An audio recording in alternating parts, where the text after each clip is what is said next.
Alemania debería de importar productos sostenibles, no hidrógeno para producirlos, si quiere salvar su industria. Esta es una de las conclusiones de uno de los informes producidos por el propio gobierno alemán, que indica que Alemania debería de importar el hierro ya reducido, el amoníaco o el metanol producidos de una forma directa en otros países antes de importar hidrógeno de forma pura. Esto elevará la demanda de muchas de las tecnologías de conversión en los propios países, como puede ser una de las que vamos a hablar hoy en día, con la gente de Johnson Matthey. Yo soy Bryce Armiño. Y yo soy Javier Pollos. Bienvenidos al podcast del hidrógeno, un espacio de Atlantic, donde te ayudamos a desarrollar proyectos de hidrógeno, de captura de CO2 y de combustibles derivados, prestando servicios de consultoría, ingeniería, preparación de ayudas y formación. ¡Empezamos!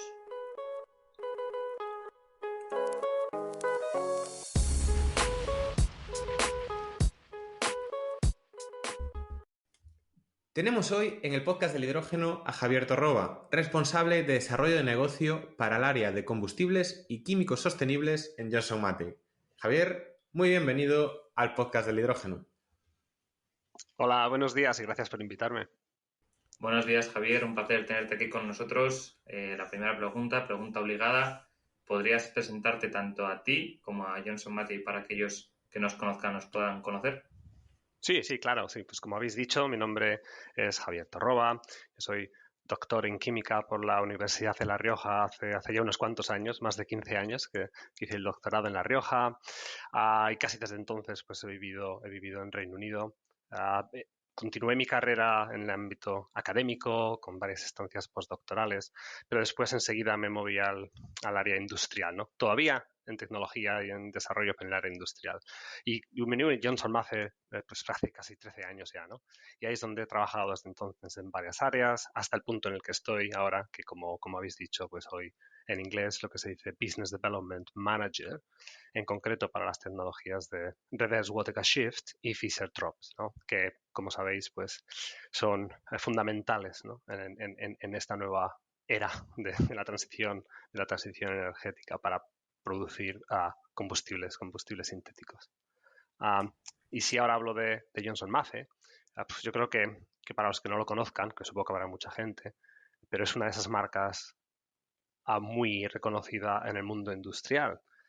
De hecho, tiene más de 200 años y fue fundada en 1817, que se dice pronto, aquí en Londres, en donde estoy ahora además, en Londres, pero con presencia global. Y yo creo que lo que le une todas las áreas de negocio que tenemos en Johnson Matthey es que siempre ha estado dedicada a la ciencia y a la tecnología química, ¿no?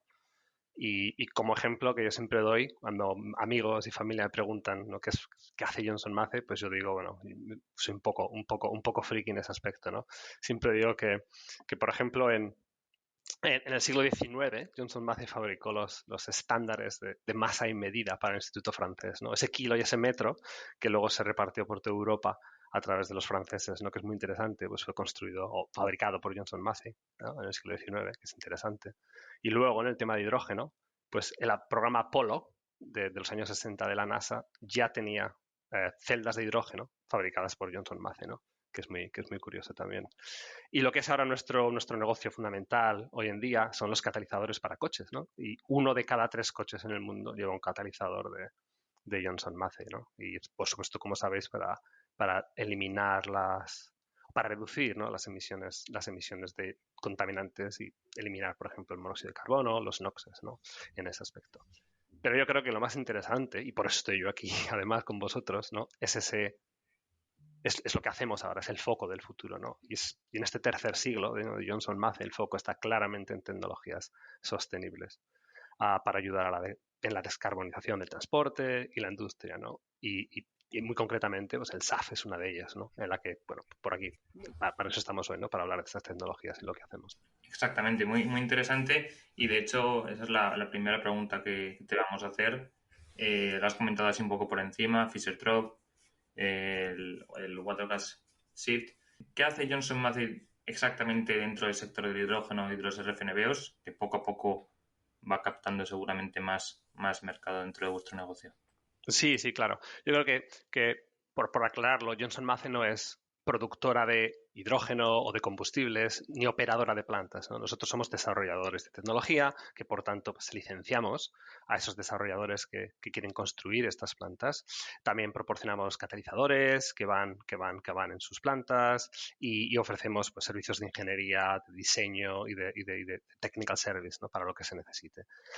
Y en el área en concreta de hidrógeno, pues bueno, hemos sido líderes en hidrógeno durante décadas ya, ¿no?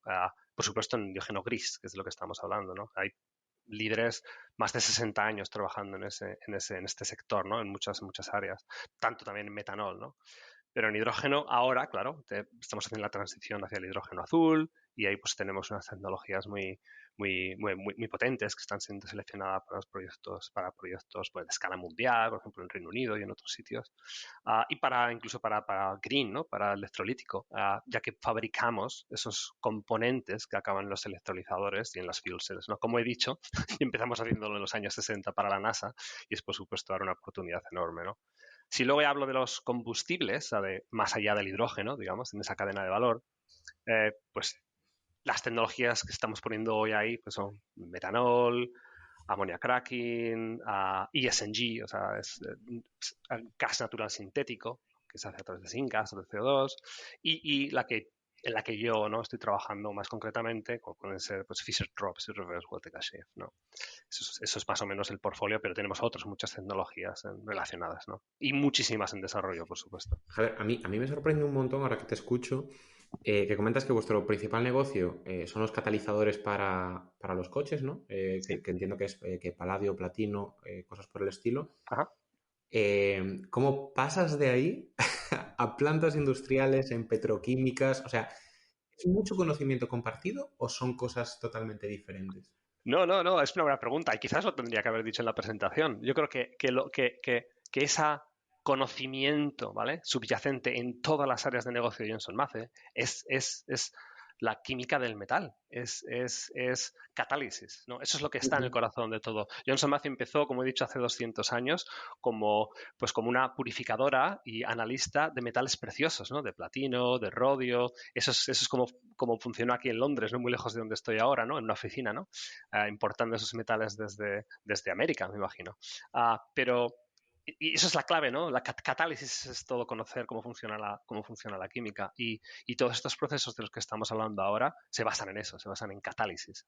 Uh, sí que es cierto que los PGMs, ¿no? Los metales del grupo del platino tienen muchísimas utilidades, pero se extiende a otros muchos metales, ¿no? Por ejemplo, estamos hablando de metanol, que son catalizadores de cobre, o níquel como reverse voltage shift, o cobalto en el caso de Fischer-Tropsch, y todos los procesos de ingeniería que van alrededor, ¿no? Por supuesto. Para desarrollarlo. O sea que yo creo que el punto común es la química, ¿no? Es la ciencia, Claro. química, O la sea, tecnología. vosotros tenéis ese conocimiento de los catalizadores, o lo teníais, y a partir de ahí empezáis a elaborar todo el conocimiento periférico, ¿no? De planta, de Sí. integración, incluso por asociaciones, porque vosotros tenéis también algún acuerdo con, creo recordar, Sasol, con Honeywell tenéis alguna cosa también. O sea, a partir de ahí creáis ese ecosistema que os permite ofertar la tecnología completa, entregar la tecnología completa y dar el paquete completo. ¿Entiendo bien que es así? Sí, sí, en cierto modo sí. Hay dos aspectos ahí. Uno es que, por supuesto, una compañía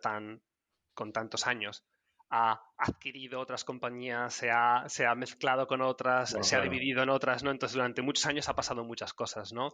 La marca Johnson Matthey sí que es la de metales, pero, por ejemplo, todas las áreas de que estamos hablando ahora de procesos y de masa industrial es una parte que fue adquirida o se fundió, ¿no? Con lo que era la antigua ICI británica, o sea, eso es el Imperial Chemical Industries, ¿no? Una empresa enorme, ¿no? Nacional británica, pues que más o menos se desapareció creo que es en los 90 y Johnson Matthey, pues bueno, adquirió, ¿no? Mucha parte de esa tecnología, incorporándola a lo que estamos sabiendo, ¿no? O sea, es un poco parte de ello, ¿no? Como estas empresas grandes acaban en esos sectores.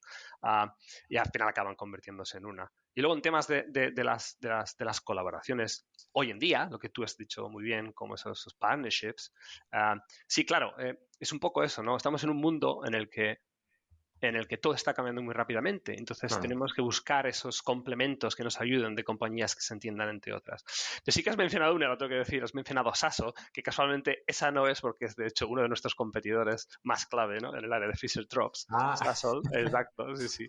Y los Claramente, otros, entonces, ¿cuál era? ¿No teníais, yo exacto. juraría que teníais un acuerdo con otra para Fisher-Tropsch? ¿Me Sí, estoy sí, por equivocado? supuesto. BP, ¿no? En este caso es una de las de BP, ¿no? La gran refinera británica, ¿no? British Petroleum, con la que hemos desarrollado durante más de 30 años la tecnología de Fisher-Tropsch, ¿no?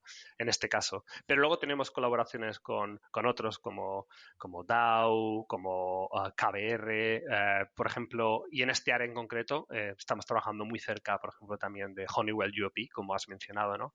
Y entre los dos, concretamente, entre Johnson Matthey y Honeywell UOP, pues podemos ofrecer un paquete completo para, por ejemplo, en el área que estamos hablando ahora, transformar CO2 a hidrógeno entre el producto final, ¿no? Que es queroseno o es diésel, ¿no? Lo que el cliente necesite. Sí, sí. Muy bien, bueno, pues me disculpo por, No hay problema. por No hay haceros problema. dormir con los competidores ahí. Muy bien. Oye, y dentro de todas estas actividades que estás comentando, porque además la química del hidrógeno y lo que sigue en torno a los combustibles, yo creo que nadie en la industria es ajeno a que es lo más inmediato y lo que más interés está despertando, y seguramente así sea en los próximos 5, 6, 7 años. ¿Qué notas que está teniendo más tirón dentro de toda esta parte en la que vosotros estáis involucrados? Sí, sí, es difícil escoger un ganador, ¿eh? O sea, todo está acelerándose de una manera que no habíamos visto en muchos años, ¿vale? Hay unas tecnologías hay que permanecen, que continúan, que tenemos en nuestro portfolio, que son las que llamamos fundacionales, ¿no? Que van a estar ahí durante muchos años, pero es este tirón de las nuevas tecnologías que realmente, ¿sabes? Es algo que no se había visto en muchísimos años, ¿no? Sobre todo es el interés, ¿no? Por desarrollar estos proyectos. Y yo creo que todas, ¿eh? Todas de las que estamos hablando, pues yo qué sé, por poner ejemplos, que es difícil poner ejemplos, solo en este último año y proyectos que podamos anunciar, por supuesto, ¿no? Que tenemos muchos que no podemos, pues conseguimos licenciar nuestra tecnología de Fisher-Tropsch Reverse Water Shift para la planta de SAF más grande anunciada nunca, ¿vale? Más SAF excluyendo la ruta de Jefa, ¿vale? Pero Ujú. en tema de sintéticos, la planta más grande, que es en Luisiana, a través utilizando biomasa, residuos agrícolas a través de Fisher-Tropsch para producir queroseno y con una Oh, qué capacidad de bueno. 600.000 toneladas al año. Estamos hablando de una planta enorme en este caso. 600.000 toneladas de SAF al año. Sí, sí, sí, sí. Qué Y barbaridad. con un esquema muy interesante que podemos hablar en más detalle si os interesa, que es muy interesante, trabajando con colaboradores ahí, obviamente.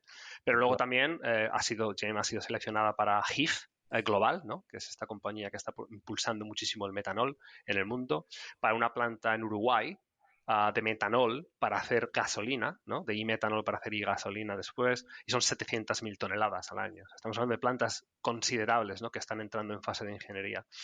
Uh, y eso, por ejemplo, ¿no? O sea, y las dos están teniendo muchos tirones. Tenemos un pipeline de proyectos enorme, enorme, enorme, en muchos estadios, algunos desde, pues bueno, conversaciones iniciales en las que intentamos ayudar a los desarrolladores o a las grandes empresas, ¿no? A un poco formar el caso, hasta muy avanzadas en las que estamos ya en fases de ingeniería y construcción, ¿no? Y ya como referencia, una cosa que Johnson Matthey, que nuestro CEO anunció hace unos años, ya es esas strategic milestones que nos hemos puesto, ¿no? Para ver esa confianza, ¿no? A la gente de que esto es real. Y dijimos hace ya en el pasado que entre el 22 y el 23, el año 22 y el año 23, íbamos a ganar 10 proyectos, ¿vale? Grandes, sostenibles, y los ganamos todos. Hombre, Y luego, incluso todavía más salvaje, entre el 24 y el 25, el año 2024 y el que viene, que vamos a ganar otros 20 más, ¿no? Estamos hablando de 30 proyectos en 3 años, básicamente, en 4 años, ¿no? 30 proyectos en 4 años. Esos son nuestros objetivos, ¿no? A los que queremos llegar. Y vamos on track, ¿no? O sea que... y me parece súper interesante esto que comentas porque, bueno, nosotros estamos siempre muy atentos también a las empresas del sector, ¿no? Por el mundo inversión y demás. Uh-huh. Y bueno, vosotros sois una de las que cotizáis, además con mucha solera por venir de otro sector y demás. Hay otras que acaban de entrar al parque. Ujú. Pero claro, yo pensaba, y tenéis unos múltiplos interesantes, porque realmente como que se os valora, entre comillas, con respecto a lo que ganáis muy, muy bajo. Sí. Y eso es una oportunidad, pero también refleja como que el sector dice, oye, el mundo de los catalizadores para coches está bajando un poco, y todo lo que nos estás comentando ahora es una ambición enorme para también transicionar, o sea, hacia este sector de los combustibles renovables y cumpliendo, que eso es algo que curiosamente el resto de las empresas del hidrógeno o que están metidas en este mundo del hidrógeno no están siendo capaces de hacer, ¿no? Cumplir esas promesas que han hecho. Así que, oye, suena súper bien porque además estamos hablando de proyectos muy grandes de muchos millones. Exacto, exacto, no, correcto. O sea, yo no voy a entrar en temas financieros porque tampoco soy un experto, ¿no? Pero lo has dicho muy bien, ¿no? Es un poco ese pivotar, ¿no? Entre un área de negocio que va a durar muchísimos años, ¿no? Como son los catalizadores que estamos hablando para coches, ¿no? Y eso va a durar décadas, sin duda alguna, pero pivotar un poco de ello hacia las nuevas tecnologías, ¿no? Y yo creo que estamos muy bien posicionados, una vez más, por esa tecnología, ¿no? De la que estamos hablando. O sea, no somos nuevos en esto, ¿no? Llevamos Qué licenciando bueno. tecnologías para producir estos mismos compuestos químicos desde hace más 50, 60 años, ¿no? Lo que cambia, por supuesto, es el feedstock. Ahora estamos hablando de sostenibilidad, de feedstock sostenible, de hidrógeno, ¿no? Que lo cambia todo en temas económicos Claro, y solo ligeramente en temas técnicos, ¿no? pero se acelera Ah, un montón, ¿no? O sea, la sí, demanda que estáis teniendo ahora, tú como responsable de sí. desarrollo de negocio, además, entiendo que es mucho más de lo que podía ser para estas plantas para las que ya vendíais antes. Sí, sí, es diferente, ¿no? Por ejemplo, exacto, es un boom, ¿no? Es diferente, por ejemplo, hablamos del área de metanol. Johnson Matthey ha licenciado más de 100 plantas de metanol a lo largo de su historia, algunas de las más grandes del mundo. Claro, ahora estamos hablando de metanol sostenible, en el que es muy diferente porque el feedstock va a ser más limitado, los costes obviamente son más elevados de operar, con lo cual ahora estamos hablando de quizás más plantas pero más pequeñas, ¿no? Es diferente, es un negocio que va poco a poco Ujú. evolucionando y consolidándose durante Claro. los años y durante las décadas, ¿no? Sí, sí, Claro, claro, claro. exacto. Y oye, tú que, bueno, antes de la llamada nos comentabas, ¿no? Que ahora estás también relativamente de viaje dentro del país, pero de viaje. Pero vamos, que a ti, Javier, el que te pille sentado en casa tiene suerte porque cada vez que hablamos estás en un sitio diferente. Menos mal que voláis con SAF y no, la huella de carbono es nula, pero Sí. tú que ves así el sector muy, muy desde arriba, con una visión muy global, que pues nos comentas ahora, ¿no? Proyectos desde Uruguay hasta Estados Unidos, hasta España. En todo este tipo de proyectos, ¿dónde estás viendo más movimiento, más demanda a nivel Sí. global? Nada, es muy interesante.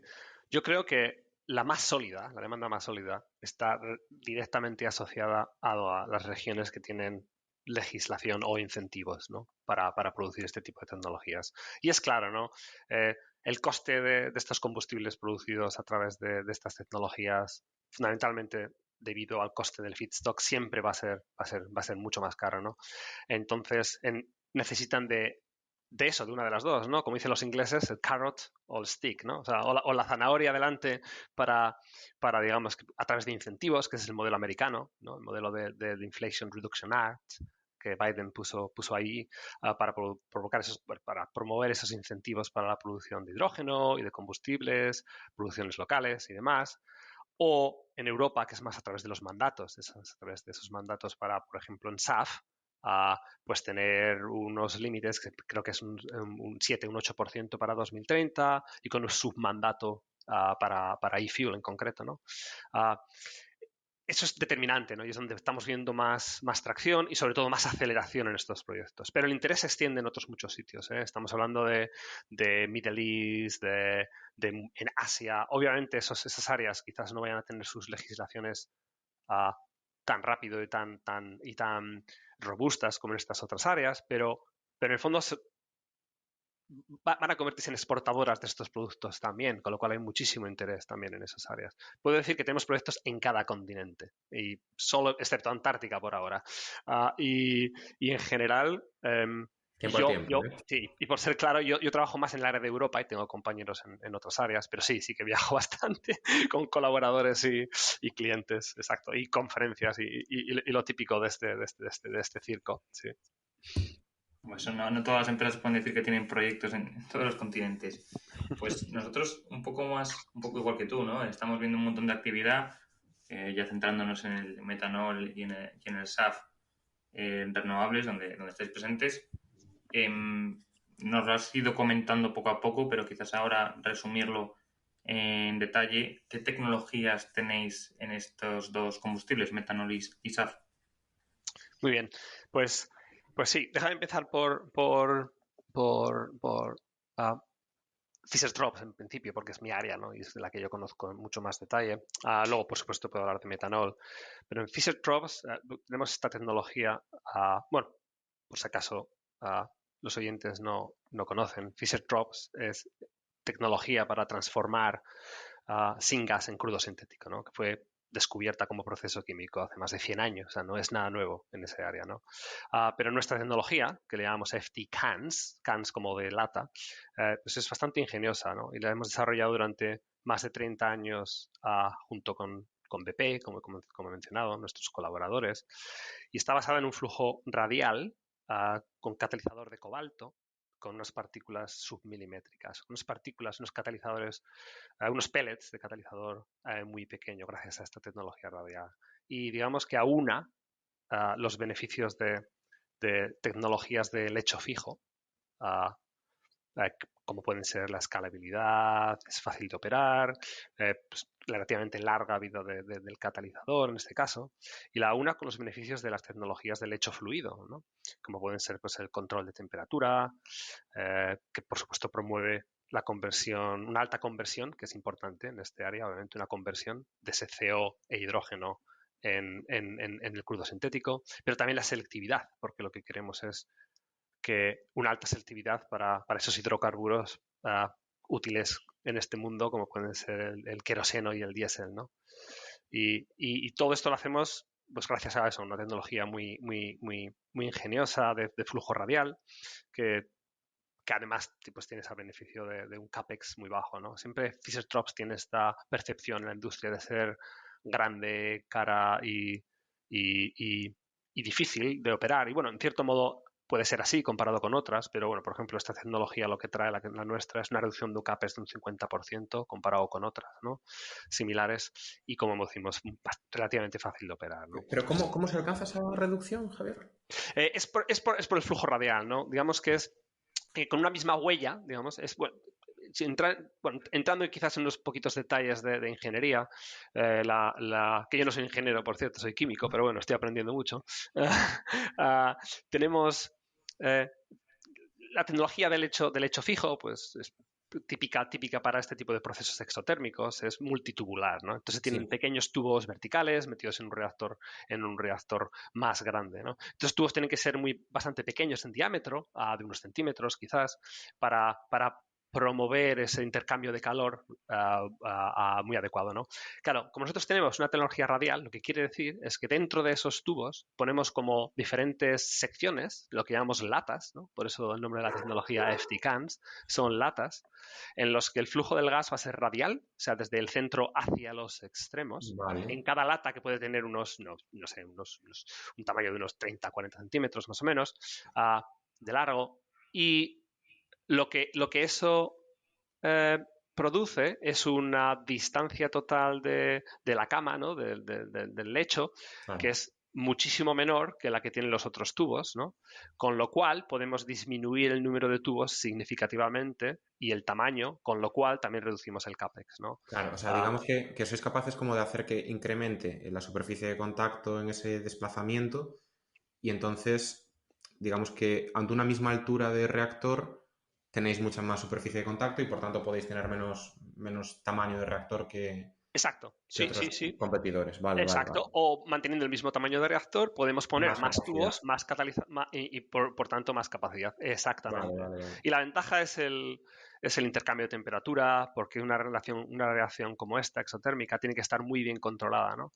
Y con este tipo de sistema nos permite tener unas partículas de catalizador mucho más pequeñas que las tradicionales para lecho fijo, por eso hablo de submilímetro, que a su vez lo que promueve pues es una gran conversión y una gran selectividad, ¿no? Que es la gracia Vale. de esta tecnología. Sí, sí, sí. Selectividad, ¿te refieres con respecto a que produce más queroseno? Exacto. En teoría, Fischer-Tropsch, bueno, en teoría, en la práctica, lo que hace Fischer-Tropsch es generar un crudo sintético, ¿vale? Que es una mezcla de hidrocarburos de diferentes longitudes, ¿no? En átomos de carbono, que pueden ir desde C 5, 6, 7 hasta C, no sé, 100, ¿no? Es una distribución en función de cada tecnología. Y luego ese crudo, lo que pasa es refinado posteriormente y, por ejemplo, por eso estamos trabajando. Perdona, Javier, estas Sí, sí. cadenas, es que nosotros somos al revés que tú, nosotros somos ingenieros Claro, pregunta. Sí, sí, aprendiendo sí. de química. Y Estupendo. entonces, estas cadenas, yo creo que para que la gente nos entienda, o sea, en función de las cadenas eres un combustible u otro, ¿no? Desde las más simples como puede ser el metanol hasta diésel, gasolina, queroseno, que tengo entendido que es de las largas, entre comillas, ¿no? Eso va así. Sí. Es algo así, algo así. Ahí has dicho una cosa que es muy interesante, ¿no?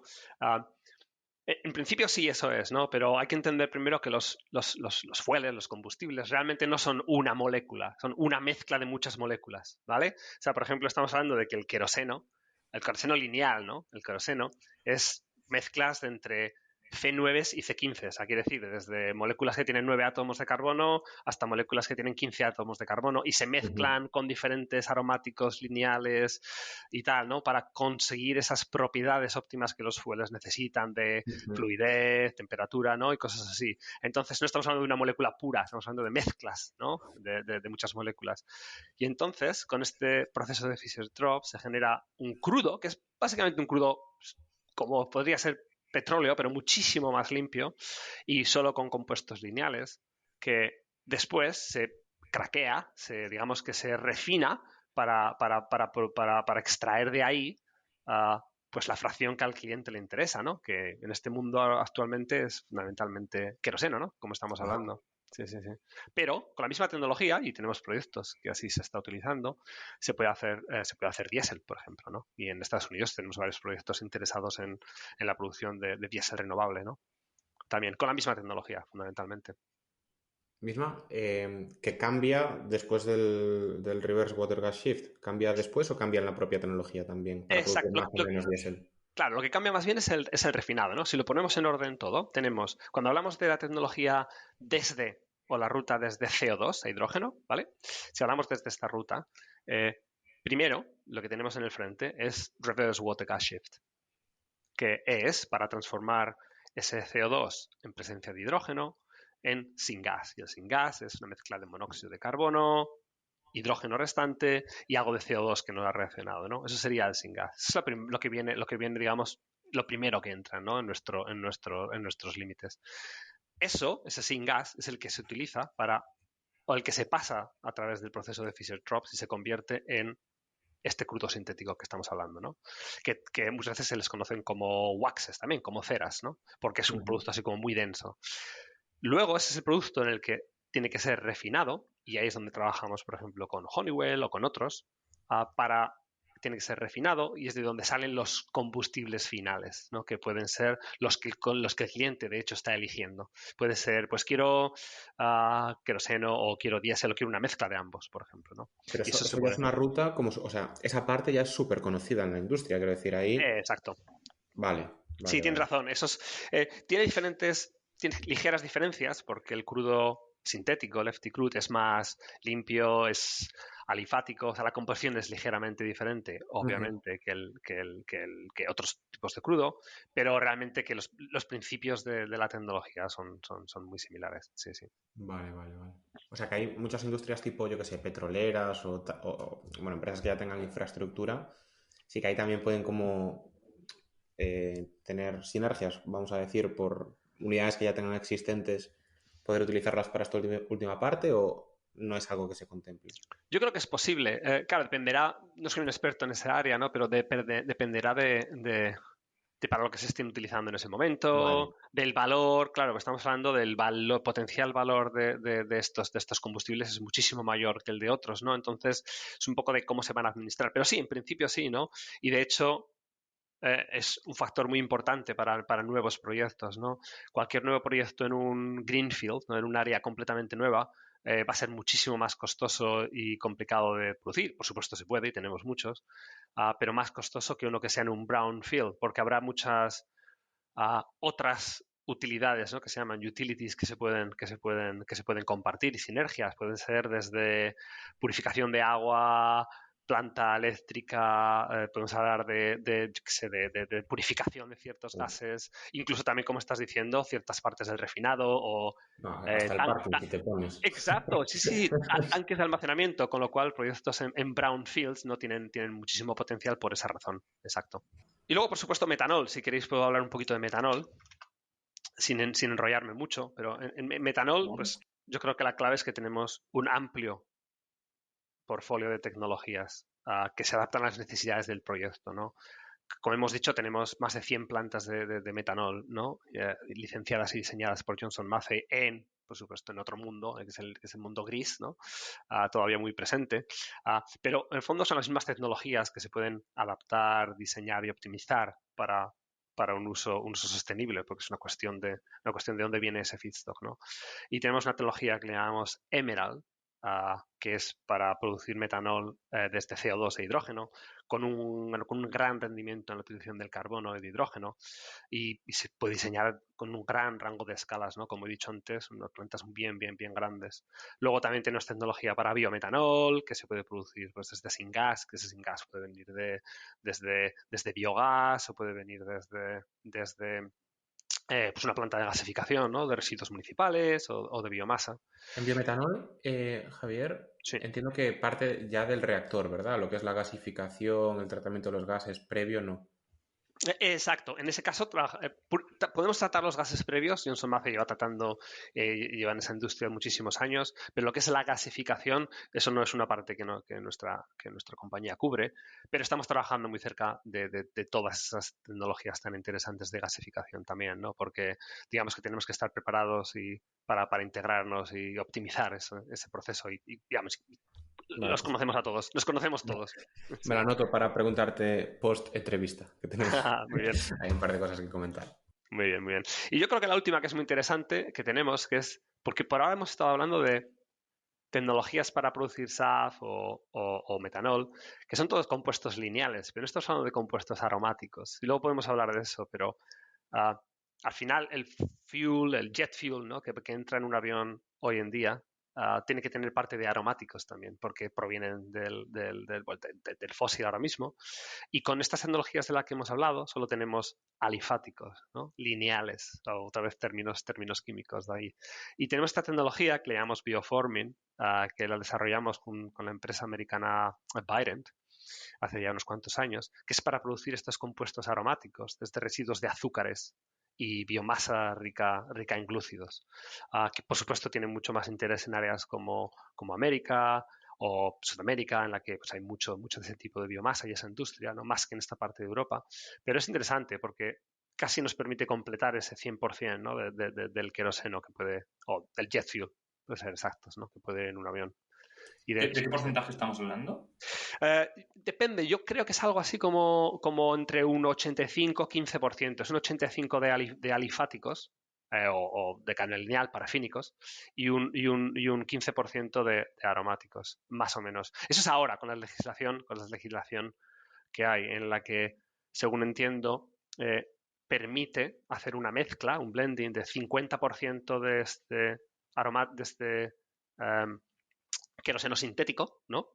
Que, por ejemplo, producido a través de Fischer-Tropsch, y un 50% de queroseno o jet fuel fósil. Esa es la legislación o la regulación, mejor dicho, actual. Y es una cuestión de pues cómo los aviones han sido diseñados para hacerlos, ¿no? Para que puedan tolerar ese tipo de aromáticos adecuadamente. Entendido. Pues gracias por las explicaciones técnicas. Ahora yo creo que también pasamos un poco a la práctica, a la realidad. Has comentado acerca de proyectos, pero también has comentado una cosa que sí que no quiero dejar pasar por alto, es el tema de los tamaños. Cuando hablas de proyectos, hablas de capacidad de producción, has dicho incluso que el Fischer-Tropsch no hace falta que sea tan grande como muchas veces se dice. ¿Podrías profundizar un poco más en qué tamaños hacen falta mínimos, qué tamaños estáis barajando vosotros en vuestras plantas, hacia dónde va el futuro de este tipo de tamaños en las plantas tanto de SAF como de metanol? Sí. Claro. Es un tema muy interesante y cambiante constantemente. Yo creo que el factor más importante es la disponibilidad del feedstock, ¿no? De esa materia prima que se va a necesitar. Eso es lo que va a limitar el tamaño de todas las plantas actualmente. Estamos hablando de cosas como, si hablamos de las rutas sólidas, pues cosas como residuos municipales o residuos agrícolas o biomasa, ¿no? Que claro, ahí se puede concentrar hasta un determinado punto, ¿no? Hasta un determinado volumen en una zona en concreta, porque si no estamos hablando de logísticas, de transporte. Entonces eso lo limita en cierto modo.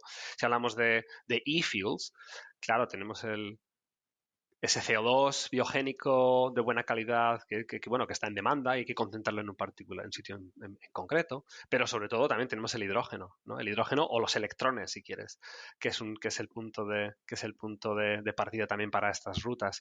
Y en ese caso, pues claro, hay que tener suficiente, ¿no? En un punto concreto. Con lo cual, vemos que este es el factor más importante en que limita la capacidad. Y por lo tanto depende mucho, ¿no? del proyecto en concreto y de la localización y de la ambición. Técnicamente no hay ningún reto con estas tecnologías. Podemos hablar de una planta muy pequeña, solo de Fischer-Tropsch. Estamos hablando, por ejemplo, de la planta en Bilbao, ¿no? De esta compañía Sinkedia, que fundamentalmente es una JV entre una unión entre Repsol y Aramco, que seleccionó nuestra tecnología para la primera planta de e-fuels a través de Fischer-Tropsch. Y esa, que es muy pequeña, estamos hablando de unos 2.500, creo, toneladas al año, ¿no? De e-fuel. A ver que es un volumen grande, pero no deja de ser pequeña comparado con una refinería, ¿no?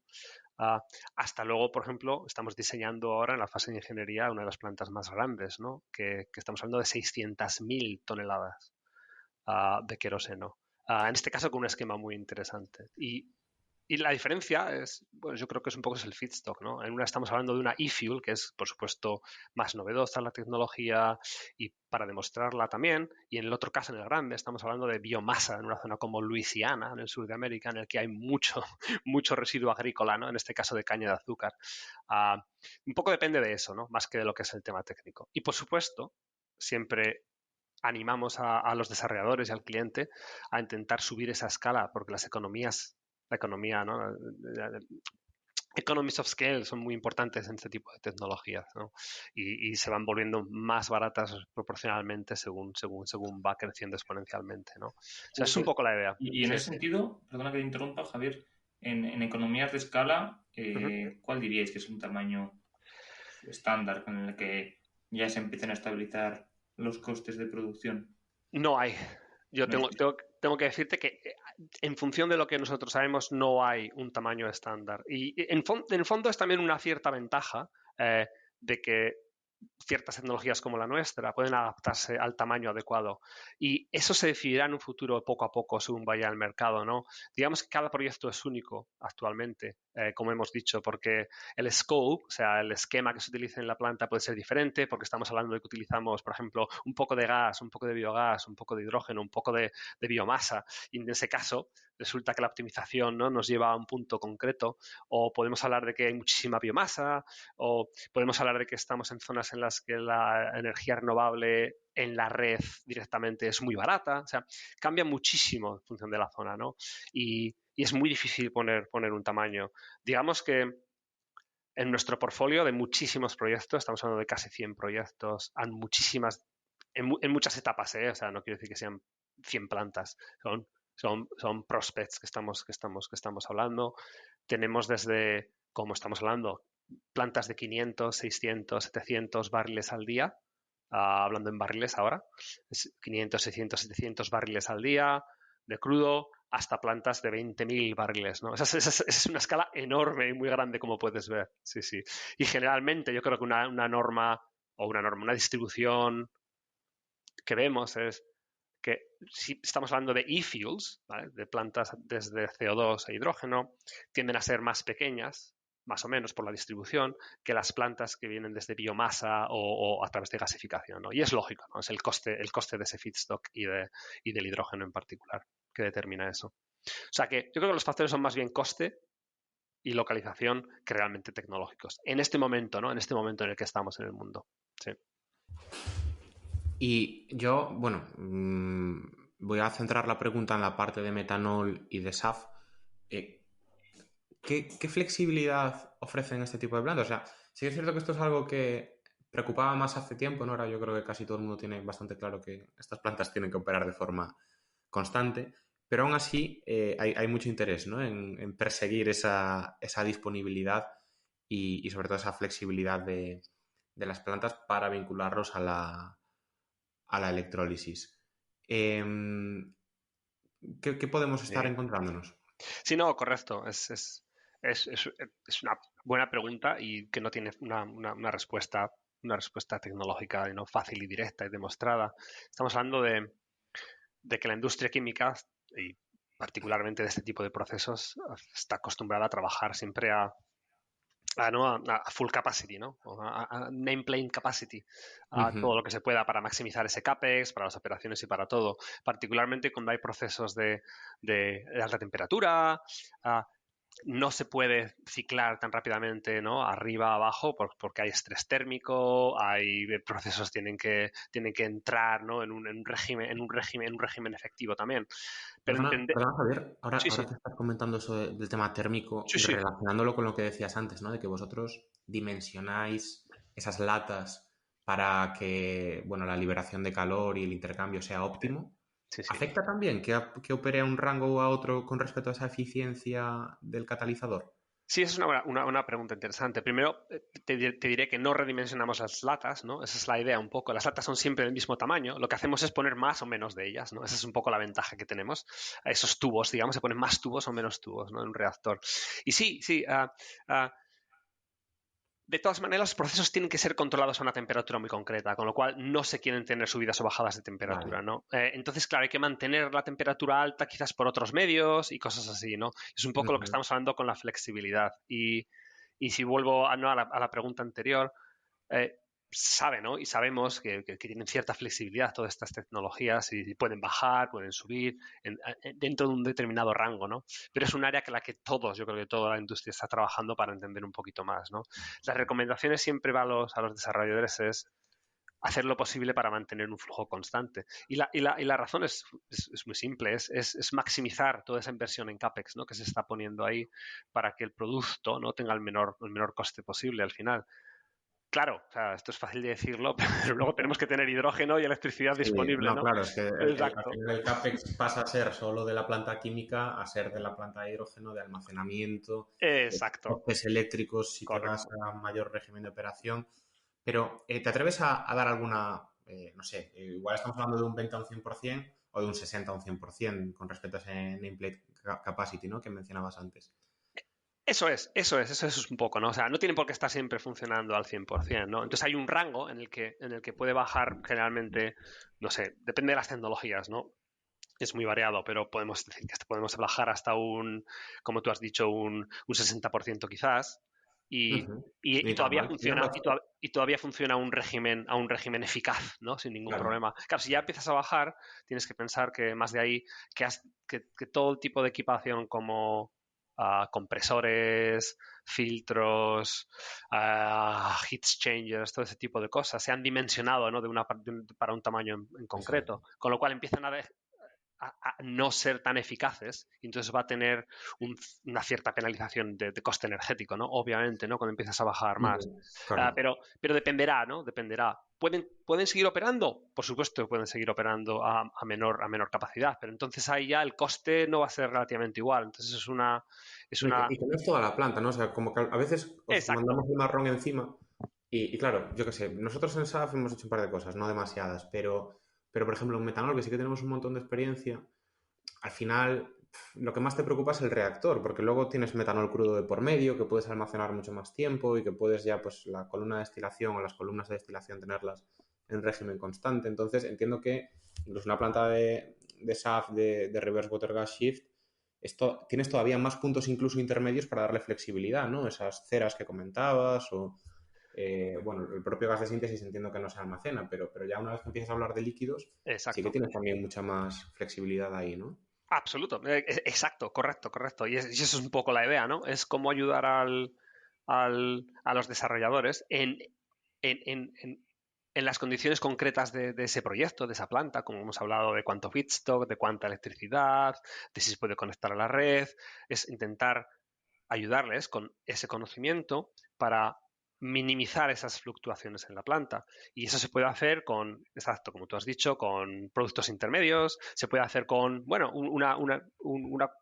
un feedstock variable. Y eso es muy interesante. Estamos trabajando en proyectos en los que podemos hacer plantas parcialmente híbridas, en las que el feedstock puede ser, por ejemplo, CO2, biogás, hidrógeno. Entonces, un poco se puede jugar con esos, con los diferentes flujos de esos feedstocks, ¿no? Para mantener una producción más constante, ¿no? Cuando, por ejemplo, Ujú. hay menos energía eléctrica, pues se puede utilizar quizás algo más de biogás. Todo tiene límites, ¿no? Y ese es un poco el área que estamos desarrollando. Pero eso es el caso, ¿no? Es interesante que hay maneras, ¿no? Para intentar mitigar. Y una, por ejemplo, que no he mencionado todavía, pero que es muy importante por varias razones, es también, por ejemplo, qué se hace con esos subproductos, ¿no? Que salen al final. Estamos hablando de que, por ejemplo, la ruta de Fischer-Tropsch se puede obtener, después de un paso, se puede obtener más de un 80% de queroseno, pero hay un 20% de ese crudo que ha acabado en productos más ligeros, como la nafta y otros gases más ligeros. Y eso se pueden almacenar, pueden tener otros muchos usos, ¿no? Pero también se pueden utilizar para reciclar, para aumentar la cantidad de syngas y para aumentar el rendimiento hacia queroseno, por ejemplo, ¿no? Y en estas plantas que estamos trabajando más integradas como esta de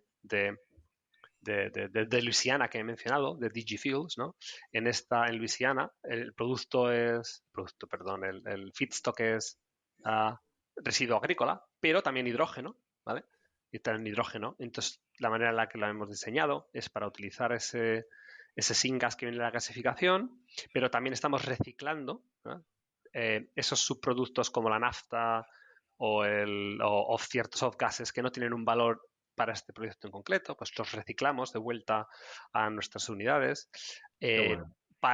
digamos, que solo el producto que salga al final sea queroseno. Y también hemos incluido en esta planta que recuperamos CO2, se recupera CO2 en determinadas partes del proceso y con hidrógeno electrolítico adicional lo volvemos a meter un poco otra vez en la cadena, ¿no? Con lo cual estamos maximizando también el rendimiento de carbono de esa biomasa, ¿no? Y aumentando el rendimiento. Ujú. Qué maravilla. No, no controlaba yo el tema de poder recircular la nafta eh, para generar más queroseno. Pensaba que ya esa nafta o la comercializabas o la quemabas o lo que fuera. Sí, sí. Depende de la situación concreta y del cliente, ¿no? Naphtha o green naphtha o e-naphtha puede tener un valor muy interesante, ¿no? Si, por ejemplo, hay una industria química al lado o si están produciendo, pues, por ejemplo, plásticos. Tiene muchos usos, ¿no? En la industria química. Pero claro, no tiene el mismo valor o es diferente que tenga el mismo valor que lo que tiene ahora mismo el queroseno. La Ya. razón fundamental, como hemos dicho, es la demanda y son los mandatos, ¿no? que hay ahí. Entonces, una opción es, pues si no hay uso para esa nafta, es reciclarla, como hemos dicho. Y, por ejemplo, trabajando con nuestros compañeros en Honeywell UOP, estamos hablando de que podemos transformar en más del 95% de ese CO2, ¿no? Puede acabar en un producto como el queroseno, ¿no? Que es el de valor añadido. Cierto es que, claro, este reciclado extra añade, por supuesto, cierto CAPEX y cierta sobre dimensión, ¿no? O tenemos que hacer las plantas un poquito más grandes para cubrir ese flujo más grande de producto, ¿no? A través de la planta. Pero al final es una cuestión económica. Si el caso sale, pues sale, ¿no? Totalmente. Y hasta ahora hemos hablado siempre de SAF y Fischer-Tropsch. Si lo comparamos con la ruta de Methanol to Jet, ¿qué cambia, qué ventajas tiene cada una de las dos? Sí, sí, esa es una pregunta, pregunta del millón, ¿no? Ahora mismo, ahora mismo. Y de hecho, bueno, la ventaja que tenemos Johnson Matthey es que estamos en las dos, ¿no? Y podemos trabajar en las dos rutas. Y nuestra manera siempre de enfrentarnos cuando un cliente viene con esa pregunta es decir, bueno, depende. Depende, es una respuesta muy gallega, ¿no? Como la vuestra, de donde sois vosotros, y decir un poco, pues depende de las condiciones y lo que se necesite. Entonces, trabajamos con el cliente para determinar para que ellos decidan, de hecho, ¿no? Cuál es la mejor ruta. Razones, muchas, ¿no? Por un lado, FT está internacionalmente aprobada por la ASTM, ¿no? La ASTM, como ruta para SAF desde 2008, hace muchos años. Methanol to Jet no lo está. Entonces es un factor de riesgo que te puede ser considerado. En general, sabemos que Fischer-Tropsch tienen menor CAPEX, considerablemente menor CAPEX, ¿no? Porque tienen menos unidades y menos equipos. Y también tienen en teoría menos riesgo técnico, la de Fischer-Tropsch, porque son unidades que llevan mucho más tiempo probadas a escala, ¿no? Quizás excepto Reverse Water Shift, ¿no? Que es un poco de las más nuevas y las que puede tener más riesgo, digamos, en los ojos de los inversores, ¿no? Y es en general más fácil de operar. Ahora bien, el argumento que se escucha y se ve ahí para Methanol to Jet es en cierto modo, como no tiene ese reverse Water Shift, ¿vale? Porque se puede directamente utilizar CO2 hidrógeno para hacer metanol sin pasar por syngas. Entonces, digamos que es ligeramente más eficaz para el uso de hidrógeno, en ese caso. Y claro, eso tiene un valor considerable.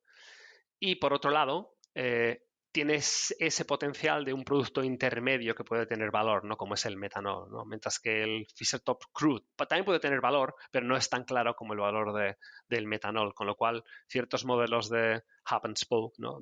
Descentralizados que se están explorando para metanol pueden tener su sentido.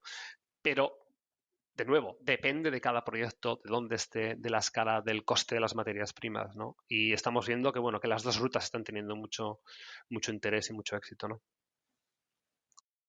Justo. Una de las ventajas que nosotros vemos en metanol, ¿no? Es esa posibilidad de disponer de diferentes proveedores de ese producto, que sería el metanol, de diferentes ubicaciones. Pero sí, cada proyecto es diferente. Has hablado bastante del Reverse Water Gas Shift. No lo criticas, pero sí que pones cierta pausa, ¿no? en su desarrollo, en su implementación, al menos a gran escala. ¿Está ya listo? ¿En las plantas se empieza a ver a escala comercial? Sí, claro. O sea, nuestra tecnología, Reverse Water Gas Shift, es comercial y de hecho pues ya se está construyendo, ¿no? Esa primera planta en Bilbao, como hemos dicho, y hemos licenciado varias más. Está en producto de comercialización, catalizador, lo llevamos produciendo durante muchos años, ¿no? Para otras aplicaciones, desde luego que sí.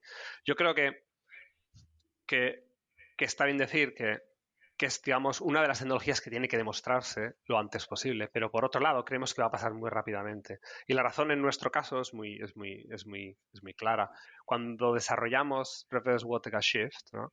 Lo hicimos muy rápidamente. En muy poco tiempo de desarrollo producimos esta tecnología porque nos basamos en tecnologías de generación de syngas que se conocen desde hace 60 años, ¿no? O sea, no es nuevo. La construcción, la estructura, los procesos químicos son completamente conocidos desde hace muchísimas décadas.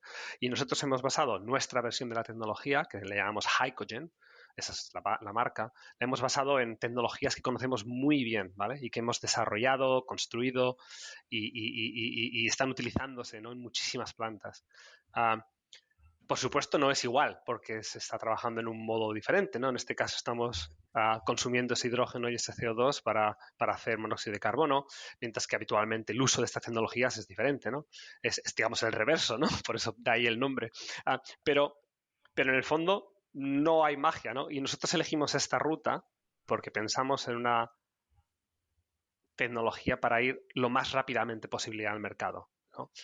Hay muchísimas otras maneras de producir sin gas desde CO2 que están en muchas fases de desarrollo. Estamos hablando de tecnologías muy interesantes, ¿no? Coelectrólisis, estamos hablando de totalmente electrificados, estamos hablando de muchas rutas muy interesantes, pero entendemos que están en una fase de desarrollo más temprana. Por eso nosotros empujamos esta tecnología que nosotros tenemos basada en algo que conocemos muy bien, ¿no? Para estar en el mercado hoy. Y yo creo que estamos siendo bastante exitosos y es como lo estamos viendo por los desarrolladores y los inversores, ¿no? Que están confiando en esta tecnología. Pues sí. Y oye, también un poco que hemos centrado la conversación en cosas muy, muy conceptuales también. por bajar un poco a los números, Sí, sí. o sea, la producción de SAF es un proceso muy intensivo en términos energéticos.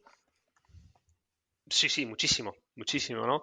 Ah, si lo piensas, empezamos y hablamos de ISAF en concreto, ¿no? Estamos hablando de empezar desde un producto de partida como el CO2, que es un pozo termodinámico, ¿no? Si tenemos el problema de CO2 que tenemos en el mundo es porque el CO2 es algo muy estable a lo que todo tiende a ir, ¿no? Después de la combustión. Entonces hay que recuperar toda esa energía, hay que proporcionar toda esa energía, ¿no? Para entrar en algo para convertirlo en un producto que contenga esa energía. Con lo cual es tremendamente, tremendamente energético. Demanda energía. Y en concreto, la parte que más lo tienes y sin ninguna diferencia es la producción de hidrógeno, ¿no? Sí, por eso. Es la producción de hidrógeno. Creemos que igual incluso nuestros cálculos, si muy aproximados, puede ser más del 90% de la Sí. energía puede ser dedicada a la producción de Yo me iba hidrógeno. más a la parte del proceso Water Gas Shift, Vale, muy después bien. el craqueo y demás. Sí, sí, exacto. Pues una vez que ese hidrógeno ya está, lo demás no tiene tanta energía, ¿no? Podemos hablar de que el reverse water gas shift es un proceso de alta temperatura, con lo cual hay que aportarla, ¿no? Hay que aportar la temperatura, hay que elevarla para vencer ese equilibrio que ese equilibrio termodinámico y que se produzca y que se genere ese CO, ese monóxido de carbono. Luego ya la de Fischer-Tropsch es exotérmica, con lo cual es más al revés, es más acerca de controlar la reacción para que no se, como dice, no run away, ¿no? Que no corra y llegue a un estado en el que no puede ser controlada, ¿no? Entonces, entre esas dos tecnologías, muy integradas, obviamente, se intenta aprovechar todo, ¿no? El calor y la eficacia. Y en general netamente se puede exportar cierto calor en esa parte. Netamente se exporta algo de calor, ¿sí? En diferentes formas, sí. Eso es calor, y si hablamos de consumos de hidrógeno y CO2 por cada tonelada de producción de SAF, ¿cuánto se requiere de ambas materias? Sí, sí. En principio está dictado por la estequiometría, ¿no? Para 1.000 kilos de queroseno parafínico, ¿no? De este queroseno que se produce en estas plantas, hace falta 3.140 de CO2 y 430 kilos de hidrógeno, ¿no? Eso es estequiometría pura y dura, ¿no? De ahí ya no se puede pasar. Luego, la realidad es, claro, que depende de la pureza del feedstock, por ejemplo, si hay inertes en el feedstock, si hay otras impurezas, esos rendimientos van a bajar porque va a hacer falta más volúmenes de ellos. También es de la mezcla de los productos deseados, ¿no? Estamos hablando de que si se introducen esquemas como el reciclado de ciertas fracciones, ¿no? Claro, se pueden reciclarlas y ese carbono y ese hidrógeno que se había puesto en ellas, pues acaba en la fracción de más valor que puede ser el queroseno. Y también depende de la ruta, ¿no? Diferentes rutas y diferentes tecnologías van a consumir más o menos, ¿no? Y es de lo que estábamos hablando. Y todas las rutas van a requerir hidrógeno, ¿no? Que yo creo que es lo que más coste añade es el hidrógeno, aunque el CO2 tampoco se puede trivializar, ¿no? El coste del hidrógeno, todas las rutas requieren hidrógeno, es una cuestión de cuánto más o cuánto menos, ¿no? Incluso Jefa, ¿no? Requiere una cantidad considerable de hidrógeno, ¿no? Para el beneficio de descarbonización que conlleva. Sí, sí. Exacto. Y bueno, más o menos lo has comentado antes, pero sí que ya me faltaba, y yo por mí ya es mi última pregunta. Sí que me faltaba entender también por qué ese queroseno producido, bien sea a partir de Fischer-Tropsch o bien sea a partir de la ruta de metanol, no es 100% sustituible. Bueno, no puede sustituir al 100% a lo que tenemos hoy en día, que es el queroseno fósil, ¿no? Hablabas algo Sí, de aromáticos y demás. sí, sí. ¿Nos puedes comentar por dónde pueden ir los tiros y si es algo que sí que se vaya a certificar al 100% en los próximos años o siempre vamos a tener esa limitación? Sí, claro, no, es una buena pregunta. Y yo no soy un experto en fuels, en aviación, ni mucho menos, ¿no? Y es lo que sé, o bueno, que he descubierto en mi trabajo, ¿no? En este área. Y, actualmente, como he dicho, creo que la regulación es que se permite mezclar 50% de este parafínico con 50% aromático. La razón, fósil, que traen los aromáticos.